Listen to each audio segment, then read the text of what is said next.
being a businessman or woman wasn't cool in 1992. I mean, it was Bill Gates, a fucking nerd, so now that everybody wants to put entrepreneurship in their Instagram profile, and that's cool in the club, that is just bizarro world. But that's also done what sports and rapping has, which is everybody wishes they are.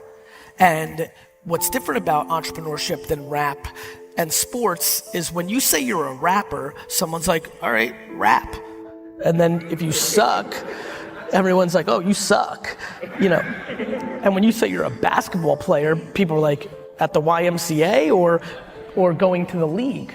But when somebody now says they're an entrepreneur, it's just accepted. And we haven't matured into, are you a successful entrepreneur or a wannabe entrepreneur? And to be very frank, I'm concerned about it because I think the one thing I love about entrepreneurship is it's binary. Either you're gonna win or you're gonna lose. And I think that there's a lot of people right now that are not built with dealing with the emotional baggage that comes along with a public loss.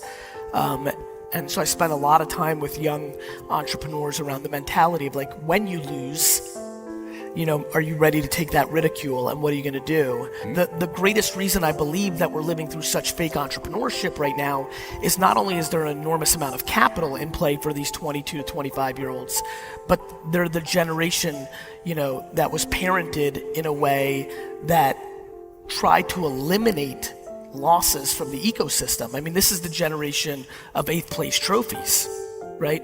This is, my favorite thing that's going on in society right now is 45 to 60 year olds, clowning on millennials and making fun of them. And I keep looking at them and I keep reminding them that you parented these kids.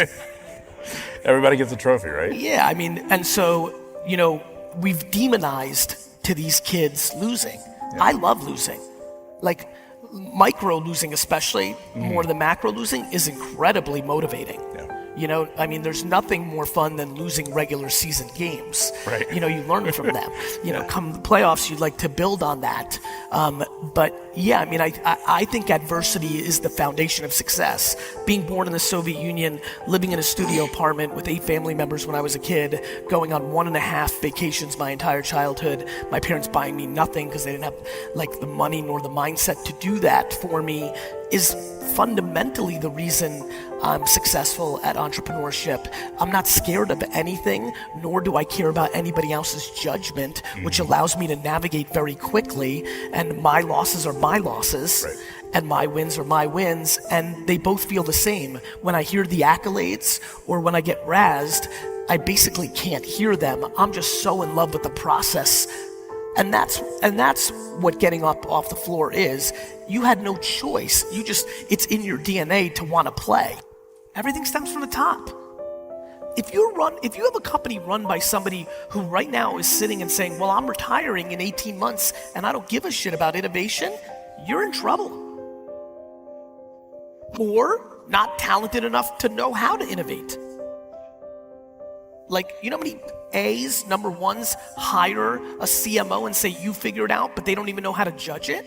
How are you a CEO in 2019 and don't spend 100 hours to educate yourself on how modern communication works so that you can judge it within your own organization? Gary, I didn't grow up with this stuff. You didn't grow up driving, you figured it out. I know you didn't grow up with it, but it is your job. It's required of you to know how to run your business. And to me, how your business markets and communicates is as important as you knowing how to run the finances of your company.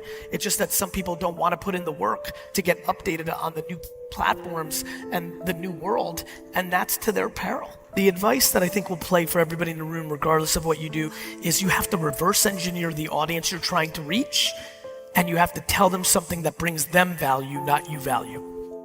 Every single person here that is empowered to do so needs to go spend the next 100 days having phone calls, having dinner, having breakfast, having drinks with every one of their customers, and they need to listen to what they care about. And then they need to go back to the pad and cook that meal.